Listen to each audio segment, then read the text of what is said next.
Grazie a tutte e tutti voi, grazie al museo di avermi invitato a parlare appunto di questo tema che mi è molto caro e sul quale appunto, come ha detto chi mi ha presentato, lavoro da tanti anni e oggi cercherò di farvi un po' una panoramica sul perché sono importanti gli apoidei, ma anche gli impollinatori in generale, ma soprattutto perché è importante la biodiversità, quindi una varietà di organismi che fanno parte appunto di questa categoria. Appunto dal titolo capite che l'importanza appunto di api e altri impollinatori è, come è stato detto, sia di tipo ambientale che di tipo anche produttivo.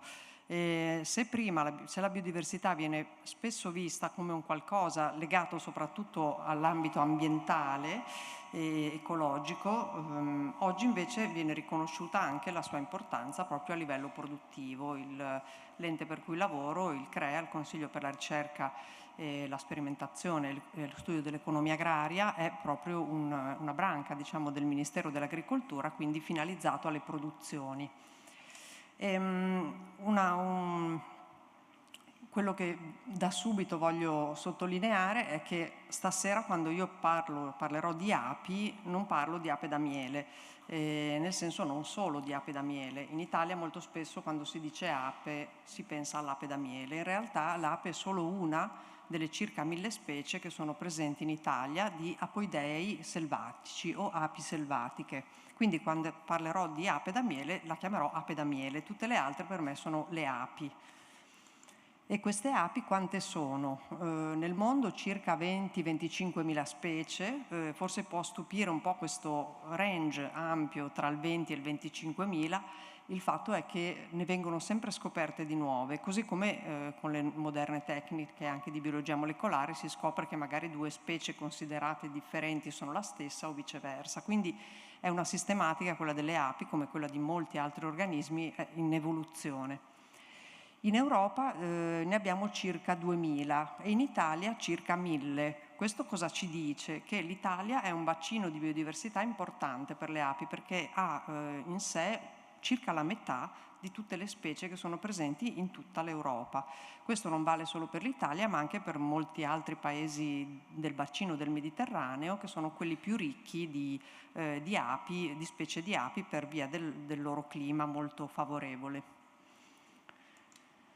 Ma queste api dove le troviamo? Appunto, per chi non sa cosa sono le api selvatiche, non le ha mai viste, non ha idea, questo mi capita spesso quando vado a parlare ai cittadini, spesso si confondono con le vespe o anche con altri insetti. E in realtà le api selvatiche sono in tantissimi ambienti, solo che non le conosciamo, non siamo abituati a pensarle come api e quindi in realtà non ci accorgiamo che sono api e che quindi vanno anche tutelate. Noi per esempio riceviamo anche molte segnalazioni di persone che vedono queste cose ronzare e vogliono eliminarle, quindi ci telefonano per dire come posso eliminare questo nido, e noi gli spieghiamo allora che sono api, che non sono vespe, o comunque, anche se fossero vespe, comunque che sono importanti per l'ecosistema. Alcuni di loro si convincono e allora decidono di tutelarle, magari costruendo un recinto intorno, mettendo dei cartelli. Quindi adesso invece di raccontarvele in una maniera più noiosa che quella della sistematica delle api, ve le racconto attraverso un po' i loro stili di vita. Quindi dove sono queste api? Allora molte, in realtà la maggior parte, circa l'80%, vivono nel terreno, cioè la femmina scava gallerie nel terreno, come ad esempio queste specie, Andrena o Eucera, dove poi all'interno si svilupperanno le loro larve. Quindi a volte sono solitarie, quindi troviamo una singola ape, ma in molti casi sono gregarie, quindi ci sono molte femmine nella stessa area ed è il motivo per cui a volte vengono scambiati per nidi di vespe o comunque spaventano le persone. Di fatto sono singoli nidi di api selvatiche. Alcune api selvatiche, anche se la maggior parte appunto non sono sociali o non strettamente sociali, in realtà ce ne sono alcune sociali, come ad esempio il Lasioglossum. Scusate. Il Lasioglossum è una specie, un genere, di cui molte specie sono sociali, hanno proprio una struttura simile a quella delle api da miele, quindi con una femmina ovideponente, possiamo considerarla una regina, e poi delle altre invece che svolgono altri compiti come la raccolta del cibo, la difesa del nido, e quindi sono delle sorte di femmine operaie. E poi ci sono i bombi, che sono forse un po' più conosciuti, immagino che questi li avrete visti, sono invece proprio sociali, la loro socialità è paragonabile a quella delle api, se non che è annuale, quindi hanno delle colonie che si esauriscono nell'ambito della stagione. E i bombi nidificano anche loro nel terreno, costruendo questi nidi di cera, è una cera non pura come quella delle api da miele, un po' più sporca, diciamo, e le colonie dei bombi possono essere a profondità differenti del terreno, alcune molto superficiali come queste, e invece le colonie di bombus terrestris possono essere anche 1 metro sotto il livello del terreno. Possono arrivare ad avere un centinaio o anche 200 operaie, non di più. Poi ci sono tutte quelle api, il restante 20% di quelle che non nidificano nel terreno, che nidificano dentro a delle cavità precostituite, che trovano già costruite.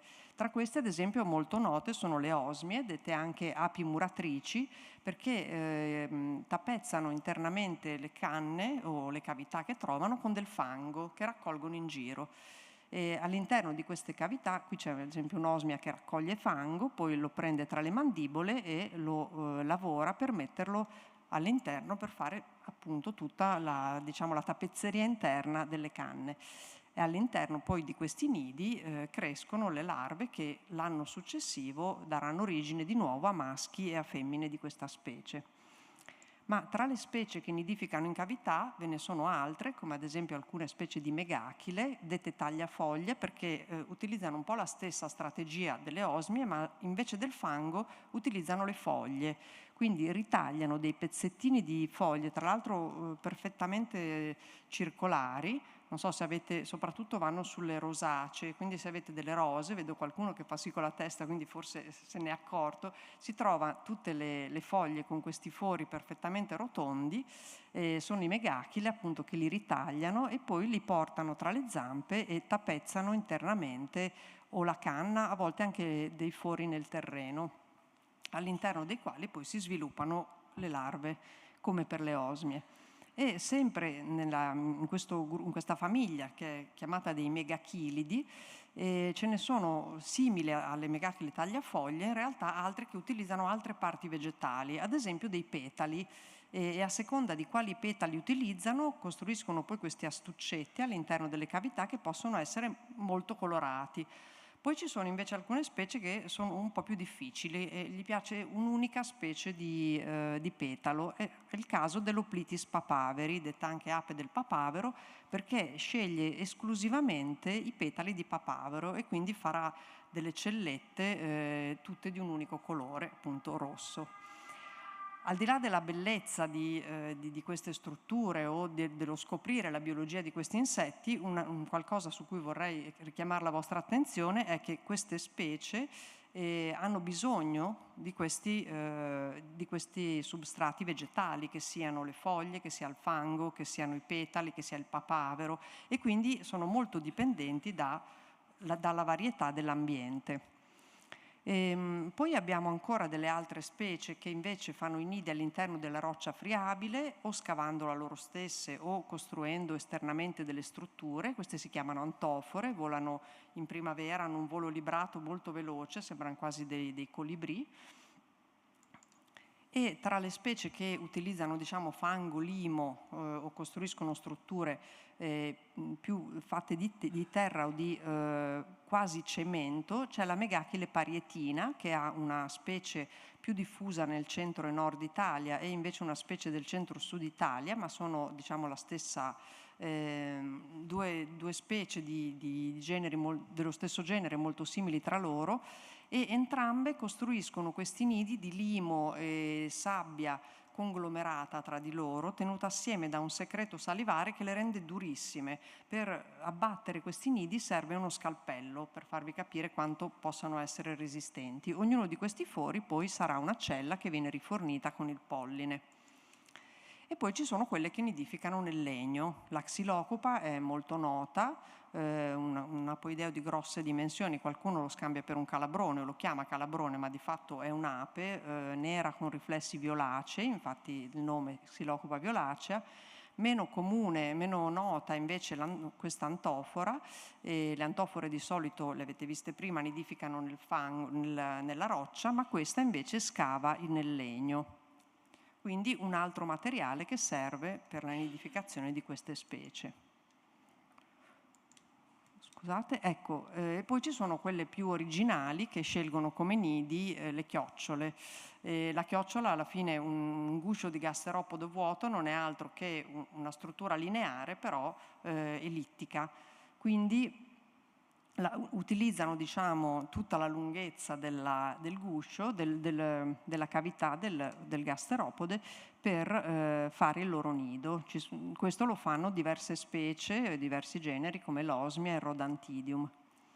Quindi in definitiva quello che un po' vi ho accennato e che adesso vorrei farvi capire con molta chiarezza. Ciò che sostiene l'esistenza, la biologia, l'ecologia delle api selvatiche è una grande varietà e diversità di ambienti. Se pensiamo appunto solo ad alcune di queste specie che vi ho mostrato, che nidificano chi nel terreno, chi nel legno, chi nelle cavità precostituite, già capiamo che, e poi hanno bisogno di materiali, il fango, i petali e le foglie, capiamo che è importante mantenere una grossa diversità di ambienti per sostenere il più alto numero possibile di api. E per ora non abbiamo ancora parlato invece di quella che è la fonte di nutrimento per le api, perché quando passiamo a questo tema allora ancora di più capiamo quanto è importante la biodiversità, perché biodiversità delle api e biodiversità vegetale sono ovviamente strettamente legate. E tant'è che dalla comparsa delle angiosperme sulla Terra, quindi le angiosperme, cioè le piante con fiore, è avvenuto questo percorso di coevoluzione tra piante e impollinatori, per cui si è avuto una grandissima diversificazione delle forme delle piante e dei loro fiori per attirare una tipologia di impollinatore differente. Perché è importante che le piante si specializzino, ovvero gli impollinatori si specializzino sulle piante? Per favorire quella che è l'impollinazione incrociata, quindi più la pianta, più una specie riesce a fidelizzare e ad attirare un singolo tipo di impollinatore, più sarà sicura che quell'impollinatore non andrà a disperdere il suo polline su altre specie vegetali.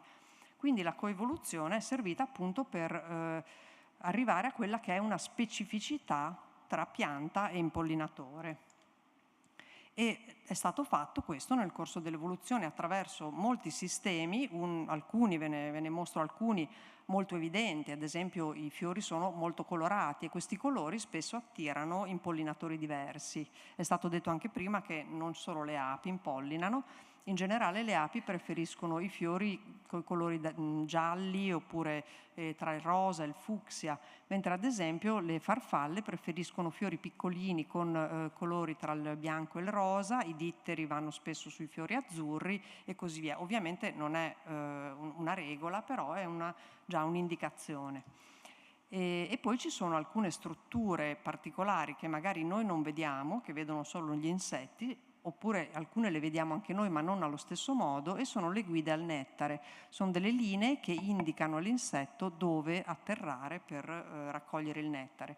E siccome le api hanno uno spettro visivo che è differente dal nostro, per esempio vedono l'ultravioletto ma non vedono il rosso, e di conseguenza spesso le guide al nettare sono visibili, qui a sinistra vedete come vediamo noi e a destra come vede l'ape, hanno un aspetto diverso, oppure a noi sono invisibili come in questo caso e sono visibili invece all'ape. Poi sicuramente la forma e la dimensione del fiore sono assolutamente legate al tipo di impollinatore che li visita, sia per la forma del corpo e poi soprattutto per una struttura che è molto importante negli impollinatori, che è l'organo di suzione del nettare.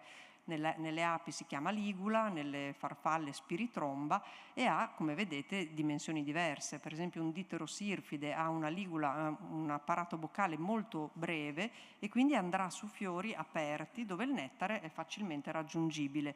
Mentre i bombilidi, che sono altre mosche che fanno finta di essere degli apoidei, sia questi che questi, sia i ditterisirfidi che i ditteribombilidi, sono mosche mimetiche che si travestono, diciamo, da apoidei per difendersi dai predatori.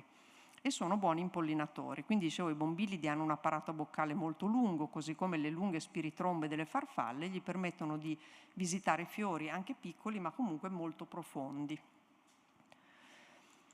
E sicuramente quando parliamo di adattamenti tra la forma di un fiore e l'impollinatore, subito viene in mente questo esempio, che è quello dell'orchidea di Darwin e della sfinge di Morgan. Sfinge nel senso di farfalla del gruppo degli sfingidi.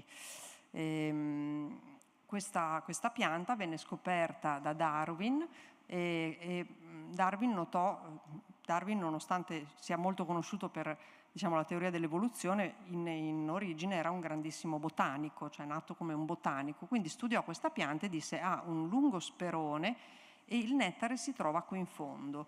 Quindi sicuramente esisterà un impollinatore che ha un apparato boccale così lungo. Parliamo di 30 centimetri. Diciamo che non lo presero troppo sul serio, dissero: ma chissà se è vero, boh, forse. Fatto sta che 40 anni più tardi Morgan scoprì invece la farfalla, è uno sfingide notturno, quindi non era stato visto subito, non era stato scoperto immediatamente, e la chiamò Xanthopan morgani predicta, e da predicta proprio perché Darwin l'aveva predetta ancora prima di conoscerla, e effettivamente questo sfingide ha una spiritromba lunga 30 centimetri. Quindi diciamo la natura non fa mai nulla a caso, se c'è una pianta con il polline, col nettare qua giù, ci deve essere l'impollinatore che arriva a raccoglierlo. Poi tra gli attrattivi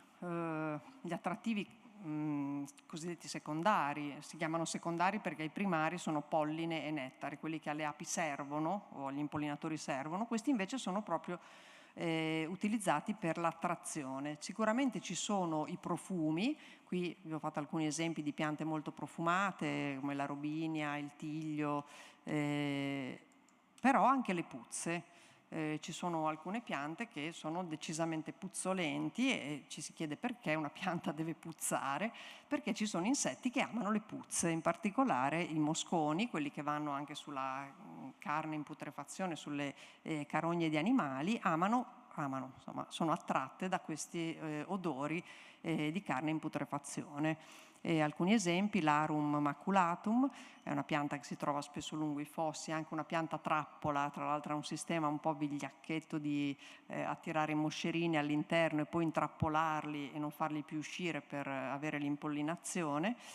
Oppure la Stapelia variegata, non so se qualcuno di voi l'ha avuta, è una pianta grassa, ecco, vedo che qualcuno fa sì con la testa, anch'io avevo mio padre che era un grande collezionista di piante grasse, quindi avevamo questa, e poi quando fioriva il fiore era una roba che non si riusciva a stare vicino dall'odore che faceva, però bellissimo comunque come colori. E poi c'è quest'altro caso molto noto, quello delle orchidee del genere Ophrys, che ingannano gli insetti, in particolare i maschi delle api, di alcune specie di apoidei, perché hanno un fiore che assomiglia, almeno ai loro occhi, a una femmina della stessa specie, e tra l'altro emette un odore, un feromone si chiama, che è praticamente lo stesso o molto simile a quello emesso dalle femmine di quella specie. Quindi i maschi decisamente pensano di trovarsi di fronte a una femmina della propria specie, iniziano ad accoppiarsi col fiore, ovviamente non riescono a portare a termine l'accoppiamento, ma nel frattempo la pianta è riuscita a posizionargli sul capo o sull'addome delle massarelle di polline appiccicose che poi loro andranno a portare sul successivo fiore con cui tenteranno di accoppiarsi. Quindi questo è un caso in cui il fiore, diciamo, non dà nulla in cambio all'apoideo, se non forse l'illusione di una copula.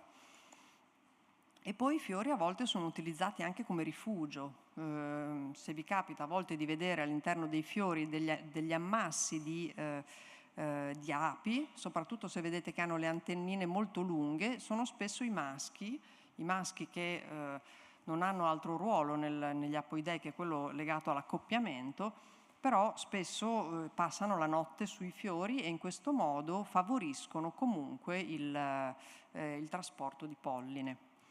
E quest'altra specie, Serapias, è una specie che ha un fiore che ha una forma molto simile a un tunnel, insomma a una cavità, per cui per quelle api che nidificano in cavità può sembrare quasi una casa, un nido, e quindi lo utilizzano per rifugiarsi durante la notte soprattutto.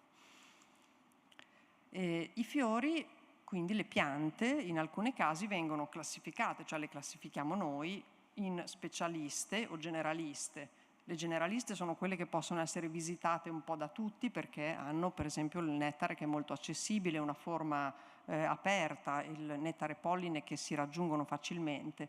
E invece vi volevo mostrare alcuni esempi di piante specialiste che sono quelle che attirano, che nell'attirare gli impollinatori tendono a selezionarli per una caratteristica.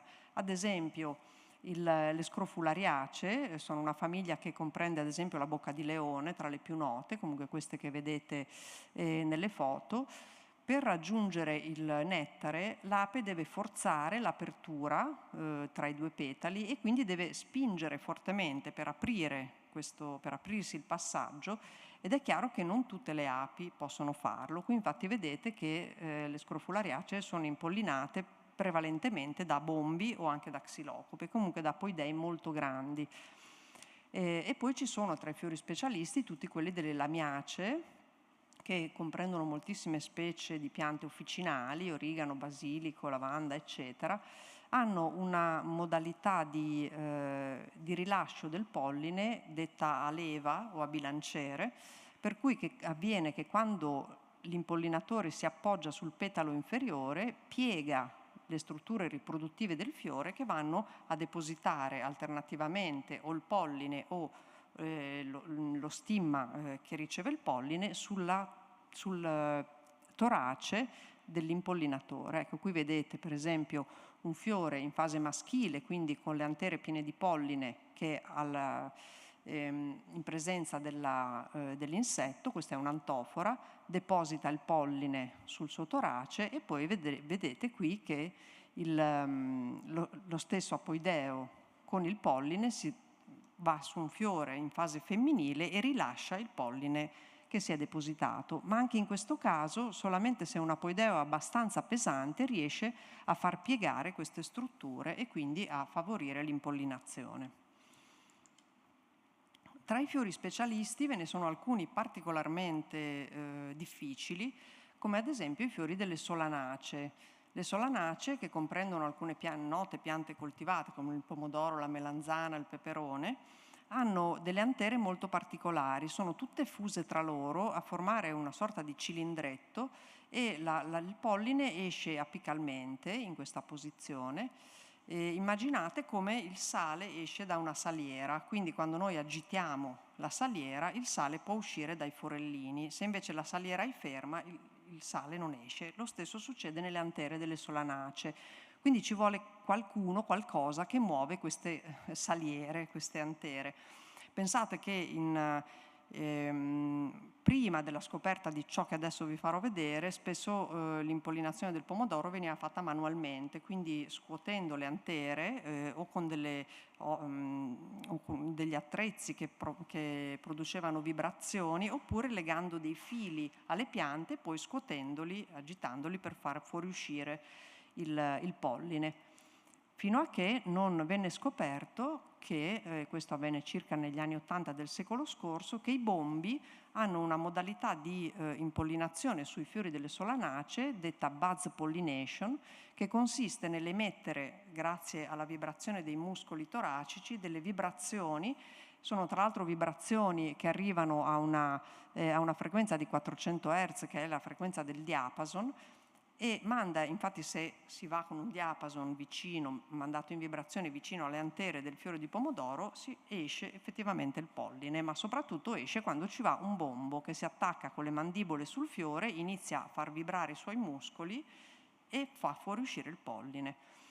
Quando venne scoperto questo, i bombi si cominciò ad allevarli commercialmente, quindi a fondare delle biofabbriche che allevano bombi, e ce ne sono tuttora in molte parti d'Europa e del mondo. E poi i bombi vengono venduti, commercializzati, posti all'interno delle serre, in particolare questa impollinazione si fa in un ambiente protetto come la serra, all'interno di queste scatole, ognuna delle quali contiene una colonia di bombi. Fino adesso abbiamo parlato, siamo andati in direzione di una specializzazione, quindi insetti molto specializzati su fiori che chiamiamo specialisti. In realtà nell'ambito degli insetti impollinatori ce n'è uno, ed è l'ape da miele, che invece è completamente dall'altra parte della specializzazione, cioè è un impollinatore detto generalista perché visita tantissimi tipi di piante. Le api, se notate, le api da miele le troverete su fiori di forme diversissime, dimensioni diverse, colori diversi, tipologie fiorali differenti, e questo è il motivo per cui l'ape, non solo questo, ma uno dei motivi per cui l'ape è utilizzata per il servizio di impollinazione delle colture, è il principale impollinatore utilizzato per il servizio di impollinazione. Oltre al fatto che va su molti tipi di piante, quindi anche su molti tipi di colture agrarie, altri vantaggi dell'ape sono legati al fatto che gli alveari sono molto popolosi. Se pensate che un'arnia di bombi può contenere 100-200 operaie, mentre dentro a un'arnia di api ci possono essere decine di migliaia di operaie, capite che l'efficienza di impollinazione è molto maggiore. Poi l'ape ha alcune caratteristiche come la fedeltà fiorale e il reclutamento, cioè quando trova una fonte nettarifera molto favorevole, come ad esempio un nettare molto ricco di zuccheri, tende a rimanere su quella, quindi non disperde il polline in giro, e in più richiama, con il sistema delle danze, richiama altre operaie, altre bottinatrici su quella stessa coltura, quindi con un aumento dell'impollinazione. Poi si alleva, adesso se ci sono apicoltori qua in sala lo sanno bene, si sposta, si alleva facilmente, non direi proprio facilmente, però insomma allevabile rispetto ad altri apoidei selvatici, e poi si recupera l'alveare. Le arnie di bombi ad esempio sono a perdere, dopo l'impollinazione vengono buttati, eliminate. Però questa propensione, questa grande efficienza dell'ape come impollinatore ha fatto sì che se ne sia fatto più che un uso, un abuso. Cioè in molte aree, e qui andiamo su esempi peggiori del nostro come territori, quindi gli stati americani, alcuni dei quali hanno un territorio molto depauperato di risorse naturali, di biodiversità e quindi anche di impollinatori. Quello che viene fatto è di utilizzare moltissimo, ricorrere moltissimo all'impollinazione tramite api per sostituire tutto ciò che non c'è più, e quindi gli impollinatori selvatici. Ogni anno le api vengono caricate, cioè moltissime casse, moltissimi alveari vengono caricati su camion e percorrono gli stati americani andando ad impollinare il mandorlo, il pero, l'erba medica, eccetera. Questo però con anche un grosso danno per le api e per l'ambiente, perché comunque delle famiglie trasportate in questo modo chiaramente si indeboliscono, si ammalano, poi nel luogo dove arrivano portano malattie anche alle api locali, e quindi chiaramente non è un tipo di gestione che fa bene né alle api né all'ambiente. Nemmeno all'ambiente, perché comunque più che sostituire la povertà di impollinatori con le api da miele, sarebbe meglio, come per fortuna si sta facendo comunque molto in Europa, cercare di ripristinare tutte quelle strutture naturali che favoriscono la presenza delle api stesse, delle api selvatiche.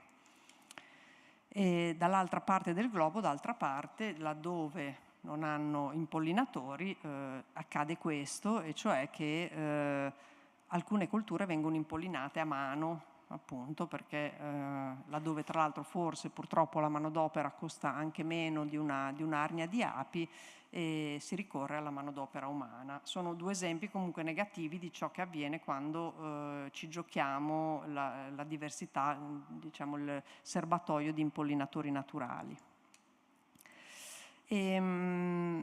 Per fortuna, dicevo, negli ultimi anni si sta cominciando ad avere uno sguardo diverso su quello che è l'utilizzo di impollinatori allevati o selvatici, e lo si sta facendo cercando di far leva non solo sullo spirito, diciamo, ecologico delle persone, ma anche su quello economico, che è un tema che sicuramente ai decisori politici ci interessa di più.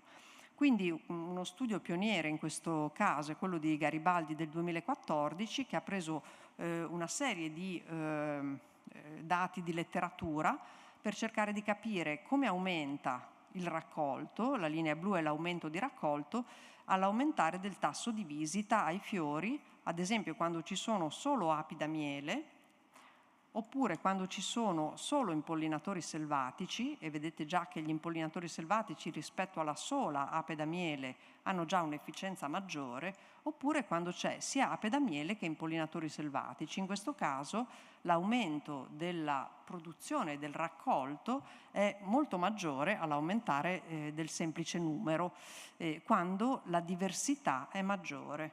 Quindi questi studi e molti poi che ne sono seguiti non dicono altro che il fatto che la varietà favorisce cioè che la biodiversità favorisce una migliore impollinazione. Ma perché avviene questo? Avviene perché ogni impollinatore ha una sua data caratteristica. Può volare in un periodo diverso, per esempio avere una diversa preferenza per l'ora del giorno. I bombi li vedrete nelle ore un po' più fresche, certe altre api più piccole preferiscono le ore più calde della giornata. Manipolano il fiore in modo diverso per ottenere il polline e il nettare. Tutte quelle specializzazioni che vi ho mostrato prima sono legate al fatto che quando un'ape si appoggia su un fiore fa dei movimenti o per la sua stessa struttura corporea va a toccare le strutture riproduttive in un modo diverso. Ed è questa diversità che può assicurare alla pianta un servizio di impollinazione sempre più efficiente, perché avverrà in qualsiasi stagione, con qualunque condizione climatica, e di sviluppo del fiore. Magari alcune api sono più abili in alcune fasi fiorali rispetto ad altre. E questo concetto porta direttamente a quello che è legato alle reti trofiche e agli ecosistemi. Non so se sapete cos'è una rete trofica, qui ve ne ho portato una semplicissima, sono praticamente quei diagrammi dove da una parte c'è in questo caso gli impollinatori e dall'altra le piante. Ogni linea è l'interazione, quindi l'ape da miele per esempio visita tutti e tre questi tipi di fiori, la formica solamente 2, la farfalla solo 1. Quindi questa è una rete molto semplificata. Anche qui a destra ce n'è una estremamente semplificata che però racconta molte cose. Ad esempio i pallini più piccoli sono piante che sono impollinate solo da un certo tipo di impollinatore. Se questo impollinatore scompare, questa pianta scompare. Però per fortuna ci sono molti altri legami. Alcuni impollinatori, per esempio, impollinano una certa pianta, ma questa pianta è impollinata anche da altri impollinatori. Quindi più abbiamo linee, quindi più le reti sono complesse, più il sistema è stabile, più diventa difficile avere delle interazioni uno a uno che sono quelle pericolose in natura, sono quelle che possono portare all'estinzione, in questo caso o di una pianta o di un impollinatore.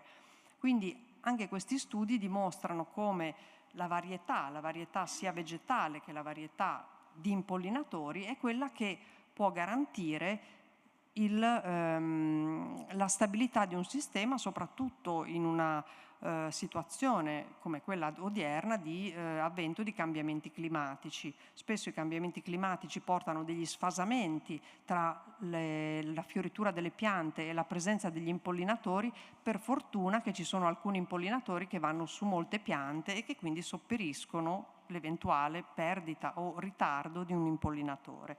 Quindi la complessità è sicuramente e la biodiversità e la complessità è sicuramente un valore in sé. E quindi veniamo a quello che possiamo fare, cosa in parte si sta facendo per preservare questa diversità, questa varietà.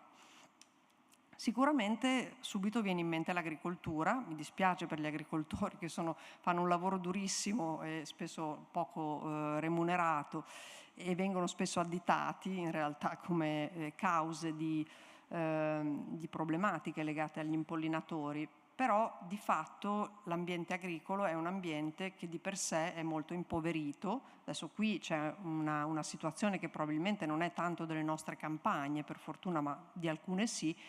Se vi ricordate dove nidificano gli apoidei, di quali strutture fiorali, di quali elementi del paesaggio hanno bisogno per nidificare, per nutrirsi, è chiaro che in un ambiente come questo non trovano nulla di tutto ciò.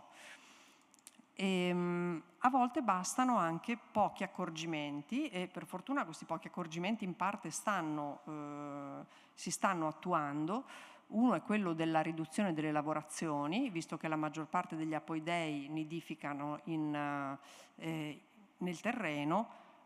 Non fare lavorazioni o fare lavorazioni poco profonde ne preserva i nidi. Poi in realtà diciamo tutte le misure anche legate alla politica agricola comune che favoriscono delle lavorazioni poco profonde hanno altri motivi che sono legati soprattutto al non impoverire troppo i terreni, però ne beneficiano anche gli apoidei che nidificano nel terreno, e questo studio lo dimostra con una specie che non è nostra, è una specie americana, si chiama Peponapis e impollina le cucurbitacee.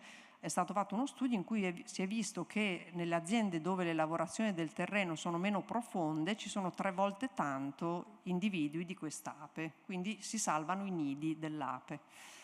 E poi il ricorso delle infrastrutture ecologiche, ve ne sono di vari tipi, quindi siepi, boschetti, maceri, strisce fiorite, quindi tutte quelle strutture che vanno a ripristinare delle strutture dell'ambiente naturale che possono ospitare o i nidi oppure dare sostentamento agli impollinatori.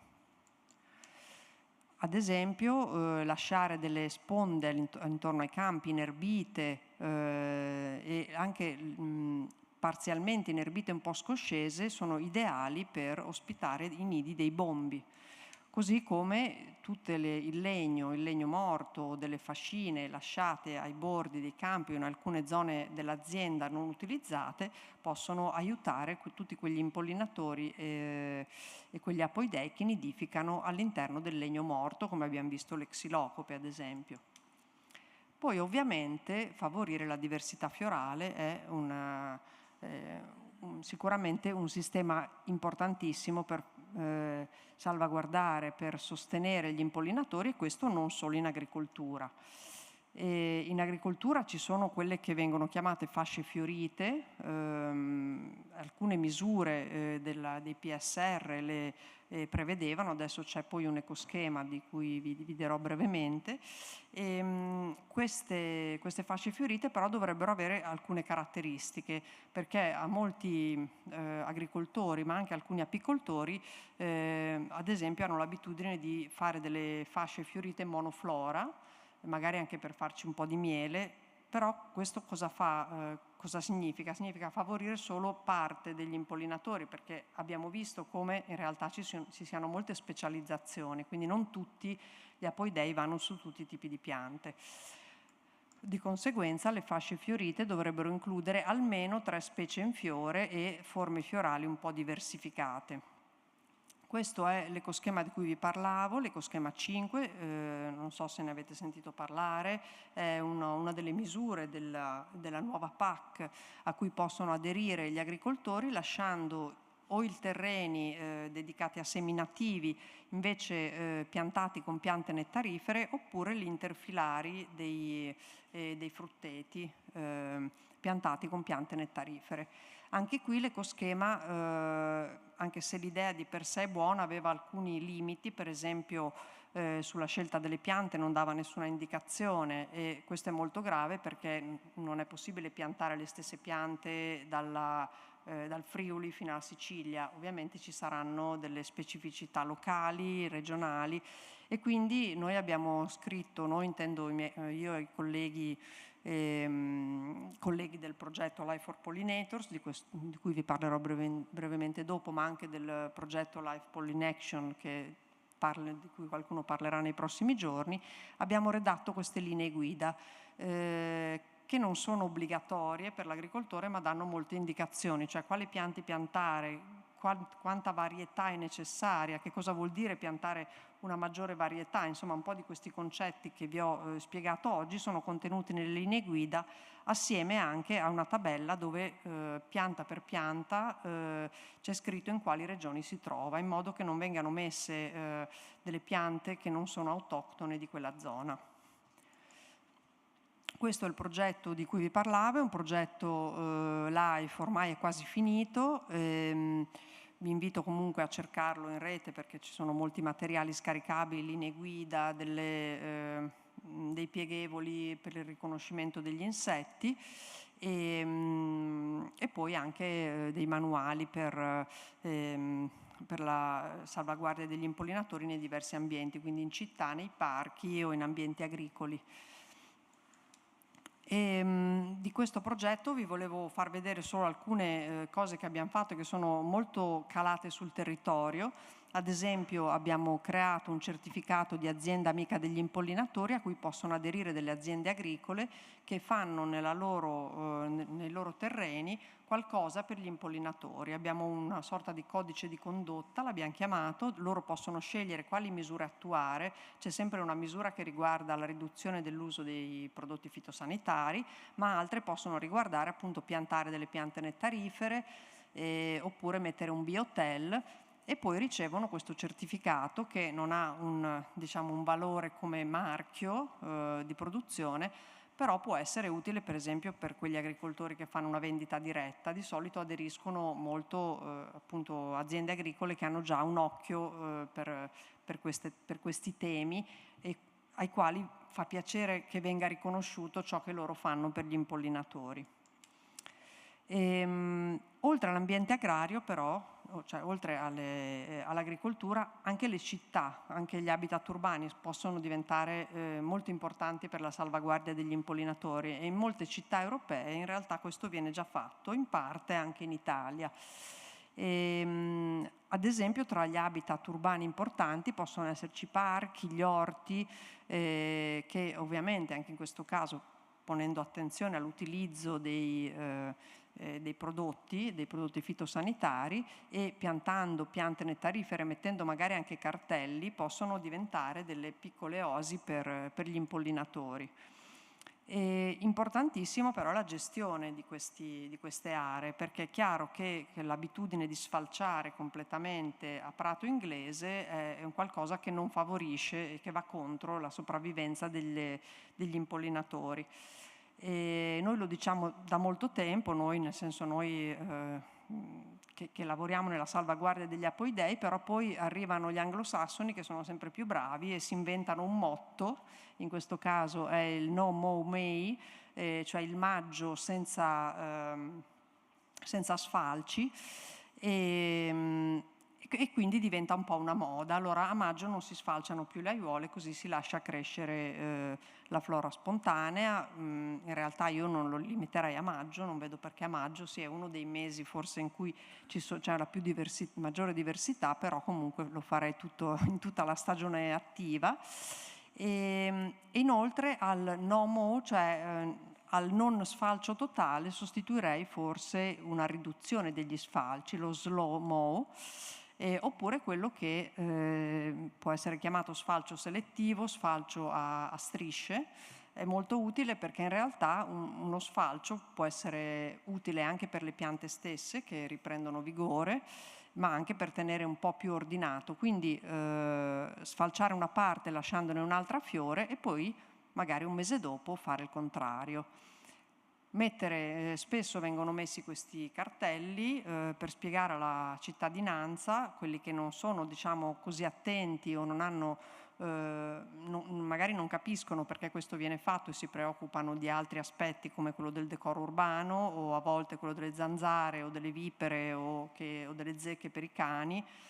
È bene spiegargli il perché questo viene fatto. Non è disordine, non è incuria, non è che la municipalità ha finito i soldi, ma semplicemente stiamo aiutando le api sfalciando meno. E poi ci sono i biohotel, che sono queste strutture dove vanno a nidificare in realtà un 20% di api, perché vi ho detto che l'80% nidificano nel terreno, però sono comunque strutture molto carine anche esteticamente e poi possono servire per fare della divulgazione, perché ad esempio le osmie e le api muratrici molto spesso li abitano e poi si possono far vedere anche ai bambini, ai ragazzi o agli adulti le api mentre nidificano all'interno del biohotel. Ce ne sono anche più piccoli, si possono mettere in giardino, in terrazzo e sono comunque divertenti anche da avere. Per le municipalità, sempre nel progetto Life for Pollinators, abbiamo creato questo altro certificato di comune amico degli impollinatori. Quindi i comuni che seguono un protocollo che è definito all'interno del progetto con alcune azioni che devono fare, che riguardano sempre di solito riduzione di uso di prodotti fitosanitari, cura del verde, è molto legato proprio a come viene curato il verde in base un po' a quello che vi ho raccontato prima. Ecco, i comuni che aderiscono possono ottenere questo certificato di comune amico degli impollinatori. E poi abbiamo cominciato a collaborare anche con altre realtà e anche loro sono diventate amiche degli impollinatori. Ad esempio a Bologna alcuni orti urbani hanno fatto dei progetti su fondi comunali dedicati proprio che sono destinati ai quartieri. Questi hanno fatto l'apipista, quindi piantando delle piante in alcune strade per fare una pista per le api e poi facciamo eventi di divulgazione all'interno degli orti e quindi anche loro sono amiche degli impollinatori. Poi lavoriamo abbastanza con le scuole, questo è un progetto carino che abbiamo fatto con il liceo artistico Arcangeli di Bologna, dove hanno disegnato gli impollinatori, tra l'altro sono bravissimi, quindi fanno delle opere d'arte e hanno anche progettato e costruito con le diverse classi un biohotel artistico. E quindi anche loro hanno avuto il certificato di scuola amica degli impollinatori. Questo è il nostro progetto per le scuole, l'abbiamo chiamato Student for Pollinators, quindi prevede sia la costruzione di biohotel oppure la raccolta di dati con quel processo che, come è stato accennato prima, si chiama Citizen Science, che mira a coinvolgere i cittadini nella raccolta di dati scientifici. Una modalità per farlo è il PolliBlitz, che è non so se avete mai sentito parlare di BioBlitz. I BioBlitz sono delle attività che si fanno di solito nei parchi e consistono in una giornata in cui i cittadini vanno in giro e fotografano tutta la natura che vedono. E poi questa viene di solito messa in una piattaforma in cui viene riconosciuta anche da esperti, ma questi stessi dati servono poi per esempio all'ente gestore di quel parco per fare un censimento della fauna o anche della flora all'interno del parco stesso. Quindi è un esempio di citizen science, cioè scienza del cittadino, che fa avvicinare il cittadino sia alla natura ma anche alla ricerca e dà comunque un contributo anche in termini scientifici al parco. Noi facciamo qualcosa di simile, ma l'abbiamo chiamato PolliBlitz perché è relativo solo agli impollinatori, quindi non si fotografa tutto ma solo gli impollinatori. E quindi appunto la citizen science è una delle attività che adesso è diventata per fortuna anche molto preponderante all'interno della ricerca, anche dei progetti. Spesso i progetti si basano su anche attività di citizen science perché la scienza molto spesso ha un limite che è quello del personale, delle persone che possono raccogliere dati, perché ovviamente diventerebbe un progetto molto costoso. Ma se ogni singolo cittadino, ad esempio, che già per sua passione va in giro a fotografare o a raccogliere o a osservare la natura, questa sua osservazione la presta alla scienza, ecco che nasce la Citizen Science, che coinvolge i cittadini non solo come destinatari passivi, ma anche come nella partecipazione come contributori attivi alla ricerca. Per finire vi parlo di un piccolo progetto di Citizen Science, però solo online, però ci tengo a parlarvene perché, intanto perché l'ho creato e ne sono molto fiera, ma anche perché è uno dei pochi siti che può avvicinare un po' il cittadino comune alle api selvatiche, che sono, anche se ve le ho mostrate così un po' in maniera simpatica, però di fatto sono un gruppo sistematico molto difficile da conoscere, perché sono tante, appunto 1000 specie, alcune simili tra loro, e quindi abbiamo creato, io con alcuni colleghi, questo sito si chiama Bee Watching, viene dal bird watching, ma in realtà sostituendo il bird con bee, e ha ad esempio una sezione che si chiama Scopri le api, dove ci sono le famiglie, le varie famiglie. Cliccando su una famiglia, ad esempio i megachilidi, ci sono tutti i generi. Cliccando sul genere vengono fuori le diverse specie, e poi alcune specie, ovviamente non tutte 1000, quelle un po' più comuni in Italia, sono descritte con il maschio e la femmina, dove si possono trovare, come si presentano, e quindi navigando un po' tra le varie famiglie, il cittadino può già cominciare a conoscerle, a scoprire che i bombi sono grossi e pelosi, che gli alittidi sono invece più glabri e tutti più scuri, e così via. Dopodiché si può cimentare a diventare un bee watcher, quindi segue le indicazioni del sito per come fare la foto, dopodiché carica la foto sul sito inserendo la fotografia e la geolocalizzazione, e poi la sua segnalazione viene validata dai nostri esperti e diventa un punto su questa mappa. Andando a cliccare sulla mappa, poi l'osservatore può ritrovare il proprio punto con i vari dati del suo inserimento. Ecco, questo per esempio è un inserimento che ho fatto io di un'antofora dispar su Rafano, per dire. Una novità che abbiamo tra l'altro appena varato, è di questi giorni proprio, è una chiave dicotomica. Non so se conoscete le chiavi dicotomiche, tendenzialmente sono strumenti da specialisti, da ricercatori, perché hanno come caratteri da osservare dei caratteri molto complessi che si guardano al microscopio, che magari non si capisce neanche esattamente che cosa ti sta dicendo sta chiave, guarda il terzo tergite a destra. Noi abbiamo fatto una chiave invece tagliata per i cittadini, quindi in questa chiave si trovano cose tipo: è più grande o più piccola di un'ape? Insomma, diciamo che è una domanda alla portata di persone che osservano la natura e che non sono studiosi, e in più quando ci sono termini tecnici si aprono dei pop-up che ti spiegano, ad esempio, cosa sono le corbicole, perché dice le corbicole, e uno dice cos'è una corbicola? La corbicola è questa parte della zampa, le strutture per il trasporto del polline, e ci sono delle foto che ve le indicano. Io vi invito siccome Bee Watching è presente sia come sito che come app, potete scaricarla da qualsiasi app store sul vostro telefonino, e se avete voglia di provare questa chiave dicotomica, visto che è proprio nuova appena fatta, così poi ci date un feedback per vedere se funziona, se riuscite ad arrivare al